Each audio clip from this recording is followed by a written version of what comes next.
How to unblock number on Android. Hi everyone, I'm here to assist you today. Without any delay, let's jump right in. First, open Phone app. Click on three dots at the top right, then click on Settings. In Settings, click on Blocked Numbers. Then you'll find all the blocked numbers pop up. To unblock a number, click on the cross mark at the right side, which is beside numbers. Click on it and the person will be unblocked. You can also do this in Contact apps. Click on Contact app and then click on Organize at the bottom right. Then scroll down, click on Blocked Numbers at the bottom. And repeat the same process.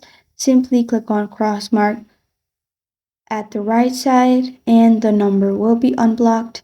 This is how to unblock number on Android. Thank you for joining me today. If this video helps you out, please leave a like and subscribe for more. Got a question or want to suggest a topic? Comment below. Thank you for watching.